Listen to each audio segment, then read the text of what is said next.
This episode brought to you by MeepleRealty.com, your source for high-quality custom board game inserts. Meeple Realty, think inside the box. Hey everybody, welcome to Board Online, Board Offline. Today we're bringing you our top 10 most played games by number of hours played. So in the past, what I've done around January, I always release my top 10 most played games of all time, but it's based on the number of actual plays, the number of individual plays. However, that's not really representative of the amount of time I necessarily have spent playing a game. A lot of my favorite games are either low on that list or don't make the list because they get less individual plays because they take, 2 to 3 hours to play at a time. So I decided that what we'll start doing is around this time of the year, November, I'm going to put out a list each year of the ones that have gotten the most time being played, and I'll kind of compare that to the other list, and we'll see how that stacks up.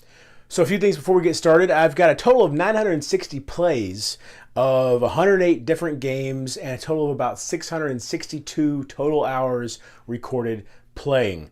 Also, for anybody who's interested in what's called the H index, that's 17 for me. And what the H index is basically 17 means that I have played 17 different games at least 17 different times.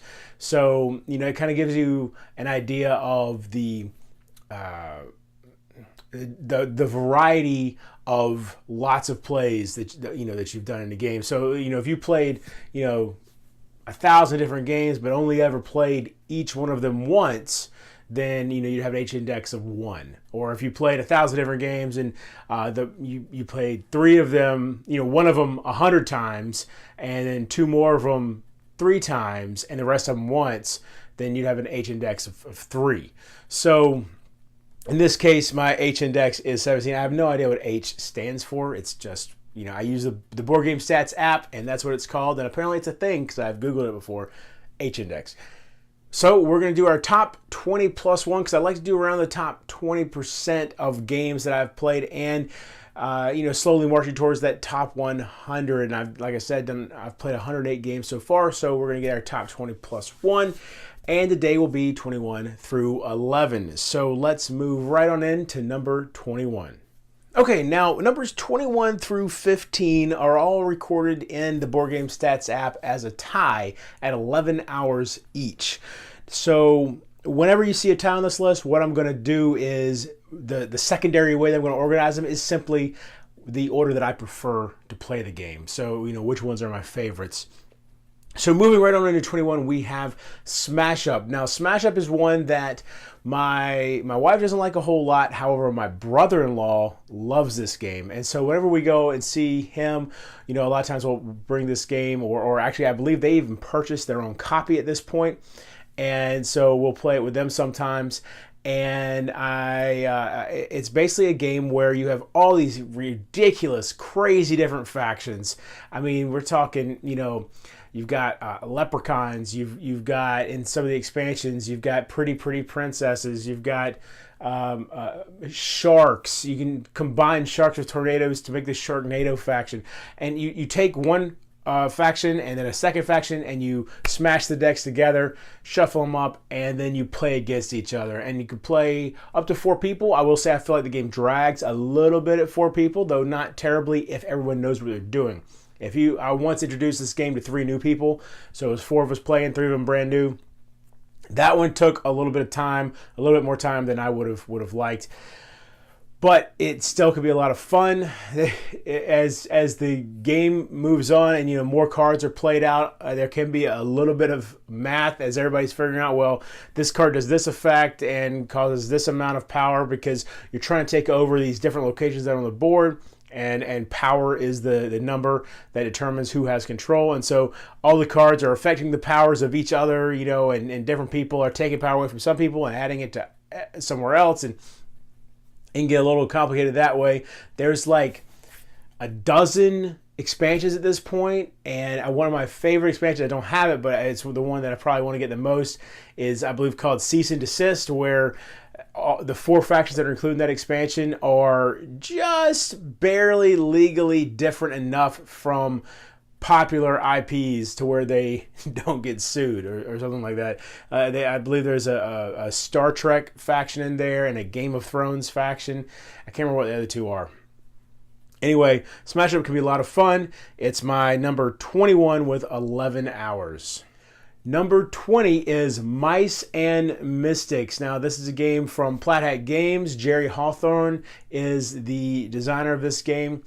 It's a game where essentially the mission, the campaign, each mission in there is in a storybook, and you read a little story beforehand, and it goes through this entire story of these people who have been turned into mice by an evil sorceress or something, I believe, who has married the king, and so she turns the king's son and some of his friends into mice to get rid of them, so they're not trying to stop her from whatever her evil plans are. And you're working your way through the dungeons and the kitchen and the outdoors and all this stuff as these mice. And meanwhile, she's turned some of her fellow, the people that work for her, some of her soldiers, some of her minions, into rats, and they're coming after you. And it's a great game for kids. If you can get the kids into the story, I think it works really well. I will say that some of the rules are a little bit fiddly for the audience it's targeting. And for that reason, I know some people might actually gloss over some of the more fiddly rules, some of the fringe case rules. And that's fine, because really the ultimate goal here is to have fun telling this story in this game. It's cooperative, so that's good. You're playing against the game, and it's got fairly simple rules for the bad guys, but complicated, or not complicated enough, but complex enough to where it's not easy, and you can't really game the system a whole lot. And so the rats are coming in. You got ranged attacks, you got melee attacks, and the tiles are these huge tiles that are about this big. And they're double-sided, because sometimes you might crawl through a grate or a pipe or something, and you flip the tile over, and now you are under the kitchen, and now you're in the kitchen, that type of thing. A lot of cool stuff in there. This is Mice and Mystics, my number 20 with 11 hours. All right, my number 19 is Seven Wonders Duel. Now, here's an example of how some of these games on my most played by individual plays list are different on here. So this is number 19 here. It's number 8 over on the individual plays list. And again, 11 hours here, like I said. Seven Wonders Duel takes a really popular game, Seven Wonders, which is a card drafting game where you have to have at least 3 people, I believe. I mean, it does have a 2-player version, but I've never played it, and from everything I've heard, the 2-player version is kind of lacking. And so at least 3 people, and you're passing card. You have a hand of cards. You pick one. You pass that hand of cards to the next person, and then you play that card that you picked. And so you're going around the table doing that, and it's a lot of fun. I really like Seven Wonders Duel. I really like Seven Wonders. Seven Wonders Duel is an alternative version where you have some of the similar concepts, a lot of similar artwork, the same general theme, which is thin at best. And instead of passing cards back and forth between the 2 players, what you're doing, and because this is 2 players only, is you lay the cards out on the table, and about half the cards are face up, half the cards are face down, and you're choosing which one you want off the table. And then as you choose, you'll unlock some of the ones that are face down, and they'll flip over. Really enjoy this game. I like it a lot. It's an easy game to teach, easy to get into. I have the expansion for it. Pantheon was what that was called. And it adds some cool new aspects to the game that really kind of flesh out the gameplay and add a good bit of replayability to it, which I really enjoy as well. So that is Seven Wonders Duel and its expansion, Seven Wonders Duel Pantheon, at number 19. All right, number 18 is Lords of Zenit. Now, Lords of Zenit is a game from the same universe as Seasons, which I haven't actually played, though Seasons does look like a very cool game. I'd really like to play it at some point. In Lords of Zenit, it's a programming game, and what that means is every player has this game piece that has 5 different actions that you can select on it.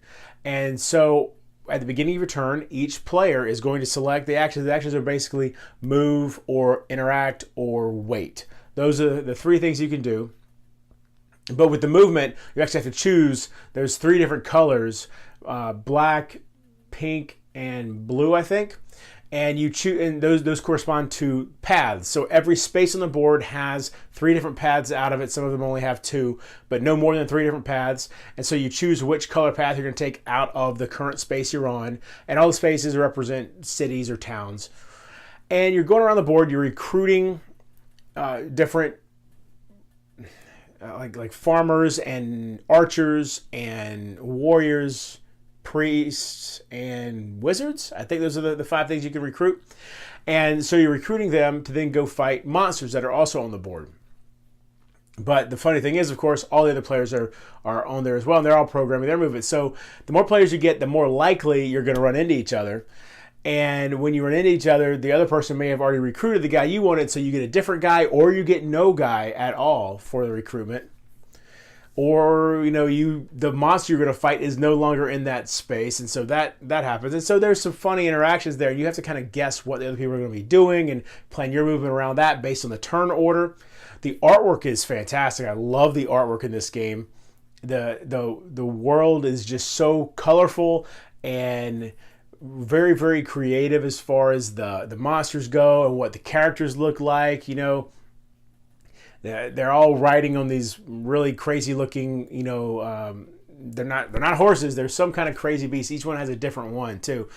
So it's a lot. The programming is really cool in this, and a lot of people, I think, with programming games can get frustrated when things don't go their way. There have been 1 or 2 times where I've seen a turn go completely off the rails, but that's usually more so not because somebody outguessed you and moved in and just screwed up your turn that way. It's usually because somebody, when they're programming their turn, they accidentally put a symbol on there they didn't mean to. So maybe when they wanted to go out on the black road, they accidentally went out on the blue road, and so now all the rest of their program doesn't make any sense because they went out the wrong direction. On the other hand, when that happens, sometimes you get some unintended effects that are pretty cool, and you end up still getting to recruit or fight a different monster that you still are able to fight, and that sort of thing. So there's a lot of cool stuff there. And the scoring system. The scoring system for this game is unique. I don't think I've seen it in any other game that I've ever played. So you have 3 different categories, right? You have, I think, fame and riches, and I don't remember what the third one is. But, power, I think is what the third one is. And so at the beginning of the game, it's randomized which one is going to be judged first.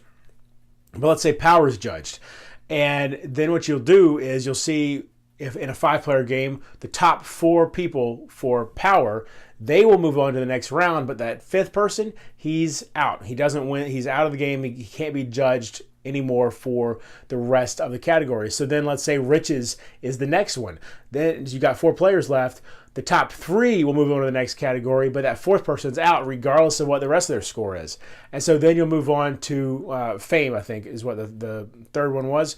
And out of that, whoever is the winner would be the one that wins the game. So you don't necessarily have to have the most in all the categories. You just have to have enough to get to the final category and have the most in the final category out of the people that are left too. So that's pretty interesting. It really makes you diversify and really try to figure out where you're standing and everything. And you don't want to be the least in the last one, but you also need to have the most you don't want to be the least in the first one, but you also need to have the most in the last one. And it's a pretty interesting little dichotomy there and forcing you to diversify what you're doing on the board. So that's Lords of Zenit, my number 18. Number 17 is Orleans, which is a worker placement game and also a pool building game where you're collecting or you're recruiting workers from the board and putting them in a bag, and then at the beginning of the turn you draw a certain number out. And that is so much fun. Actually, my wife and I have not played this game in a little while, And I really like this game a lot. We need to pull this one back out. It's a lot of fun. I just have so much fun playing this game. It's probably, I believe, I'm looking at my collection here, it's definitely my most Euro game I've got. Maybe a tie with Euphoria, but Euphoria has some dice rolling in there. Of course, I mean, when you're pulling workers out of a bag, that's a randomization too. Either way, Orleans is fantastic. It's really, really good. And so each player has their own player board, and then you've got the main board. And on the main board, you're moving around France, I believe, and you can build they're not called marketplaces, trading posts, I think is what they're called. Build trading posts around, and so that's going to help you with your end score. And then on your player board, that's where you can also build up various points, and basically throughout the game you're putting workers out to recruit workers, but then also putting workers out to increase your technology, to increase your what's it called, advancement. There's a track that you're moving along the bottom of the board as well, and as you move along you end up gaining kind of like little milestones, and they're represented by civilians, I believe is what they're called. And the more of those you have, it kind of multiplies your score. And there's just so many different ways you can go about trying to gain points in the game. And then at the end of the game, it has a set time limit. You're not reaching a certain score. There's actually a stack of tiles that you flip through, and they have different events on it, like Plague and Trading Day, and all these different things that can happen. And you're flipping through that. And when it gets to the bottom, when it's out, that's when the end game is. The components in this game are really cool. The bags are really nice. And then I love the little round tokens you get for your workers that you put in the bag. You can increase the number that you get to pull from the bag. So, and then you also have a separate board that you're able to send workers to get them out of your bag. And they go over there, they give you like a final little bonus for putting them on that board. And that can, so that's a way you can kind of purge your bag a little bit, make it more efficient, and really get it really clicking real well. So, if you increase the number you pull from your bag and decrease the workers that really aren't doing much good for you anymore, because there's different types of workers. You have monks and fishermen and farmers, I believe. There's like 6 different workers or something like that. You can also get, like I said, technology tokens that reduce the number of workers you need for specific actions, and that's really helpful. There's buildings that you can build as well that add new actions that specifically for you to use.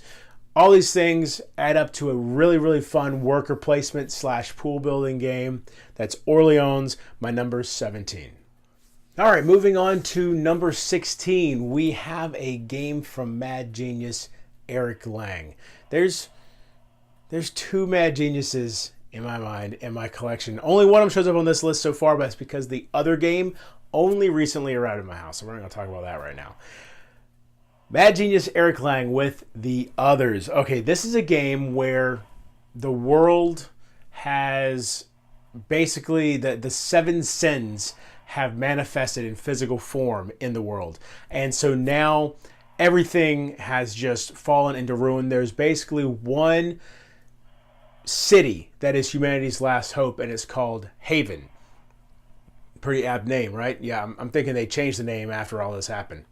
Anyway, in Haven you have the last resistance against what's going on, but Haven itself is full of corruption as well. And you've got vampires and werewolves and half-demons and humans who are all the good guys in this game. And they're fighting against that corruption. And like I said, the corruption is in the form of corrupted police officers, firemen, nurses, hobos, nuns. All those are the low-level minions of this corruption, right? And then you move on up and you have these abominations that are just these gross-looking monsters that come out. And then you have the controllers, which I assume, I don't know really what they do other than they're just tougher. They don't really have any special relevance other than like a mini-boss, basically. And then finally, above them, you have the actual avatar of that particular sin, whether it's sloth or greed or wrath, whichever one. And so it's a mission-based game, so you have lots of different scenarios. Each scenario has 2 different possible maps you can set up, so modular board. And the players come in and they are trying to complete whatever that mission is. And it might be to go rescue civilians. It might be to just kill as many of the corrupted individuals, abominations or whatever that you can on the board, and get to a certain number of dead there.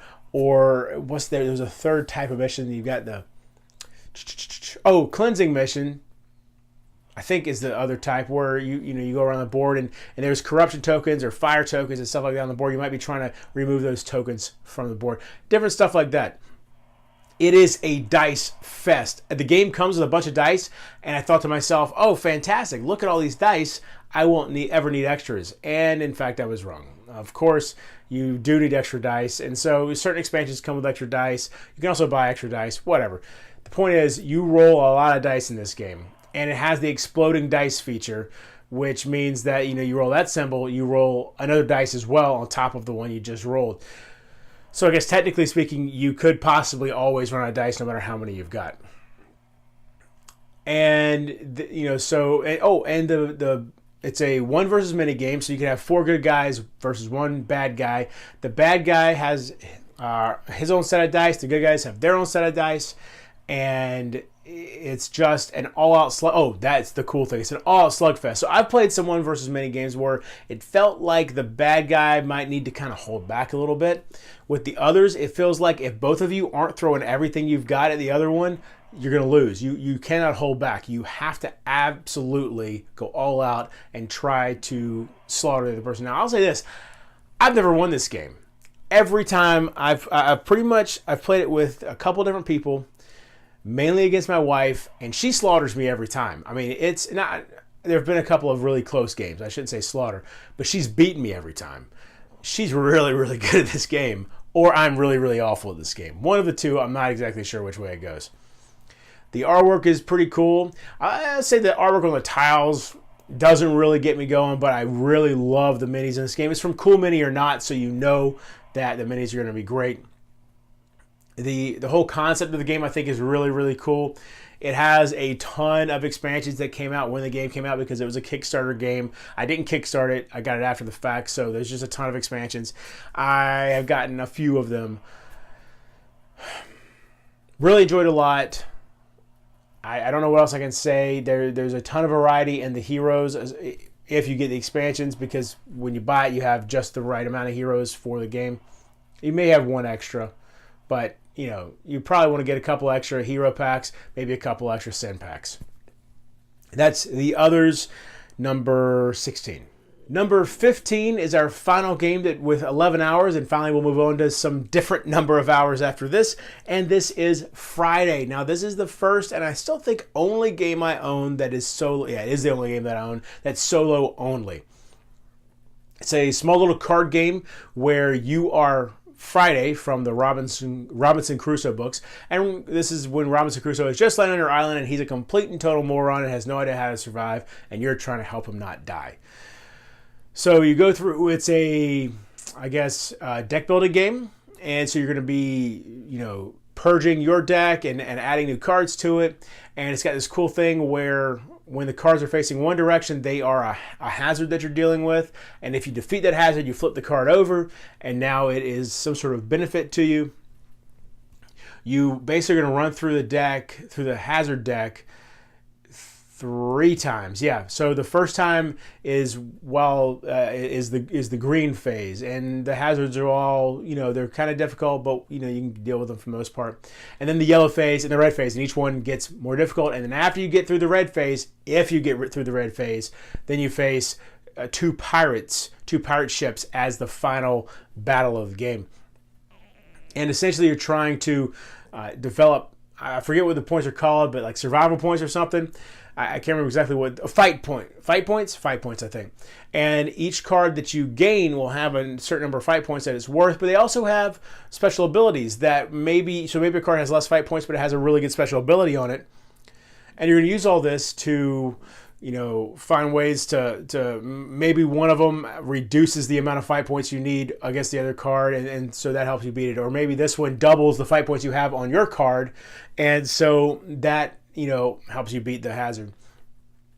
And when I first played through it, I felt like there wasn't a lot of strategy. I felt like it was really random. I felt like, there was not enough in your control to make any strategy really worth it. But fortunately, when I got the game, it was for a plane flight, and then for some time where I was going to have some time to play it. And the more I played it, the more the strategies began to develop and become clear. And this game has a lot of strategy in it. And once you know how you're going to play, your chances of winning increase significantly. And so it starts out in the rule book setting you up, and then at the end of the rule book it tells you, okay, FYI, the way we've had you set this game up is easy mode. It's level 1, and here's how you set it up for level 2, and then here's level 3, and then, by the way, here's level 4, and level 4 is the way we actually intend the game to be played. But do not start the game on level 4. It will frustrate the absolute hell out of you. You do not want to play the game on level 4 to begin with. I, at this point, have gotten to level 4. I've never beaten level 4. I've beaten level 1, 2, and 3.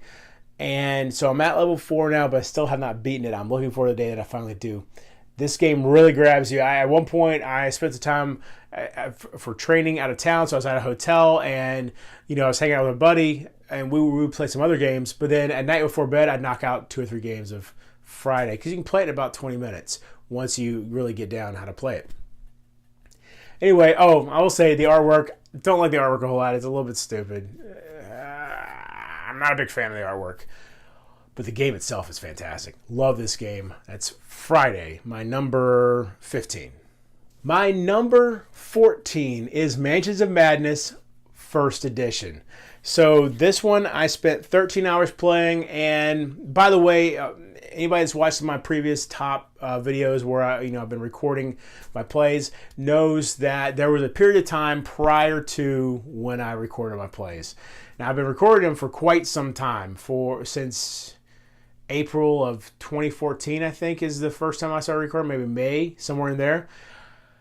But before that, Mansions of Madness is one of the primary games that I played before that. And so this number isn't fully representative of just how much time I spent playing Mansions of Madness. There's a couple of games like that: Mansions of Madness, Pandemic, Small World, Star Realms a little bit, though I started recording shortly after getting Star Realms. Anyway, the point is, as far as recorded plays go, I've got 13 hours of Mansions of Madness First Edition. Now, I'll never play First Edition again, because when I got Second Edition, there were parts of First Edition that I ported over to Second Edition, and in the process, essentially, ended up destroying First Edition. So that was just because of how I had kind of built First Edition. I glued certain pieces together, all that kind of stuff. But First Edition, for all of its faults, was a lot of fun. So for those who don't know, Mansions of Madness First Edition is a 1 versus many game. But the thing that people complain about the most is that the setup, I mean, really, if you were going to play this game, you needed to set it up before people came to your house, or before you need to show up early if you're going somewhere and set it up there. That is that kind of game. Because the keeper, who was the one in the 1 versus many, the bad guy, would set up the board and then have to seed these cards out on the board in a very, very particular way, mission dependent. And if the keeper needs to take their time, because if they seeded the cards in the wrong order, because there's stacks of cards on each tile, seeded them in the wrong order or seeded them on the wrong tile, it could literally ruin the entire game, to the point where it would be broken. You couldn't even complete it. And if one of those situations occurred an hour and a half into the game, that could be incredibly frustrating. Now, fortunately, never happened to me, but it could easily happen. I mean, it really could. It was obvious how easy that was for it to occur. Since it never happened to me, I think I never got that bad taste in my mouth, and I really enjoyed this game a lot. It had a lot of really good features. My wife loved being the keeper, and I really enjoyed being the keeper as well. And this was one of the games that you go in and it's kind of got a bit of a mystery going on, and then there's this, as the investigators, you feel this overwhelming sense of how in the world are we gonna do this? We don't even know exactly what we're doing in this mission, and you're going through exploring this mansion or whatever area it was that you were in at the time. And all the keepers got this hand of cards. They're just waiting for you to do certain things so that they can trigger that card and play it on you. And there were so many neat aspects of the game that, as far as all the different things that could happen. Of course, it was also fairly complex in that as well, because there were so many different things going on. The keeper had, I believe it was called threat, was their currency, and that's what they could use to play different things. And so they have to manage how much threat they were spending on putting monsters out versus how much threat they were using for the cards in their hand. And now the scenarios that came with the game, there were 4 or 5 with the base game of varying degrees of quality. There was one for sure that I know I would never play. I just didn't. I played it once and I was done with that. There was a second one that was okay, but it didn't have nearly as many monsters as the other scenarios, and it was more about just the exploration for the investigators and the keeper playing those cards out of their hand. The mythos cards, I think is what they're called, playing those out of their hand to mess with the investigators. So really there were 3 scenarios that I really liked a lot in the base game. That being said, there's so many good memories with this game. Really just, this game is largely responsible for me getting into the hobby as deeply as I have. So that's Mansions of Madness, my first edition, 13 hours, my number 14. All right, so now we've got Risk Legacy, my number 13 with 15 hours played. Risk Legacy is the first, was this the first Legacy game I got? Or I think I got Pandemic Legacy first and then got Risk Legacy. We have not played all the way through Risk Legacy. Every now and then I'll bring it out with one of my game groups. I think part of it is I have difficulty convincing people to play because it's called Risk Legacy. However, it's got more to it than that. Now, the combat is still just rolling. One person rolls 3 dice, one person rolls 2 dice. That's unfortunate, but there's so many cool little extra rules in there. There's so many, there's different factions that have different powers, and that really adds to all of that. And of course, the nature of the game where things are changing and your decisions affect future games, it being the first Legacy game of all time. All of that makes it a fun experience, much different than just playing Risk. The games don't last the 4 or 5 hours that Risk does. This is a hour-and-a-half game or so. I have had a game last as much as 2 hours, but that was because people were just being really kind of, it was one of those things where one guy was stuck in the corner and he couldn't do anything, that being me, and the other 2 people were just not really doing what they needed to do to get that final point, and we were 1 point away from a victory for like an hour. So that can happen, but again, that's more player dependent than game dependent as far as I'm concerned. Normally Risk Legacy is a pretty quick little game in terms of the type of game that it is, hour-and-a-half max. We've unlocked, there's 2 extra factions in the game that you can unlock. We've unlocked one of them, and it's like a alien faction, and they have these cool figures, and they have some pretty crazy powers that initially seem broken, but I haven't won with aliens yet, so there's that. They clearly are balanced, or again, it could just be that I'm terrible. Risk Legacy is a lot of fun. Now, I will say, compared to Pandemic Legacy, and from what I've seen of Pandemic Legacy Season 2, Risk Legacy does not have nearly the amount of stuff to unlock or nearly the legacy components that those games do. It was that first step into Legacy, and so at the time, it was like, whoa, look at what's happening here, but now you see it, and it's pretty tame on the Legacy compared to those other games. Still, a lot of fun. Risk Legacy, my number 13 with 15 hours. All right, now we're at my number 12, which back in January on my most played list based on number of individual plays was actually number 3 on that list. And we're talking about Splendor with 16 hours played. Now this is, I think, still my wife's favorite game of all time. She really likes this game a lot. Splendor is just, forget the theme. The theme doesn't matter. I mean, technically you're like some gem merchants or something back in the day. Doesn't matter. It's really pasted on. So you've got this grid of cards. And initially, you can really only afford the lower grid, and you're collecting gems on your turn to use to purchase cards from the lower section of the grid.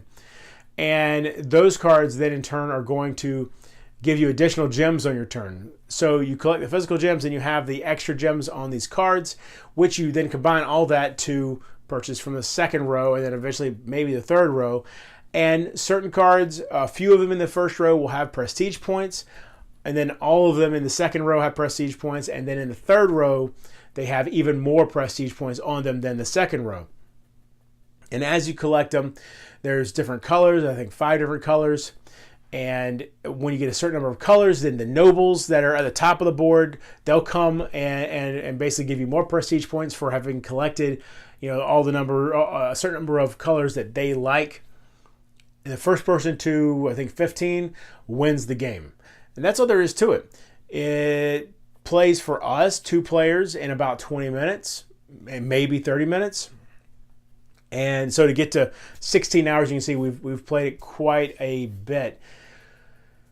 I don't know what else to say about the game. I like it all right. My wife loves it. I like it enough to keep playing it with her. It's not something that I hate playing. I still enjoy my time playing it. And I'm thinking of hopefully getting Century Spice Road or Century Golem Edition, because I hear that could replace Splendor for some people. We'll see if I end up grabbing that one. Either way, Splendor is a good fun game. We've played 16 hours of it so far. That's number 12. And finally for today, we have Star Realms, number 11. Now this was the number 1 most played game on the individual plays list back in January. We have 18 hours of Star Realms played, which makes it, like I said, my number 11. Star Realms is a 2-player only. I don't care what anybody says. The 3 and 4 player versions, I'm not even going to mess with that. It's a 2-player game. You have a row of cards in the middle of the table, and each player starts with their own deck of cards that are identical. And then it's a deck building game, so you're going through and you're purchasing cards from the middle, putting them into your deck, and attacking the other player with those cards, or those cards could be to purchase other cards from that row, or to purge cards from your deck.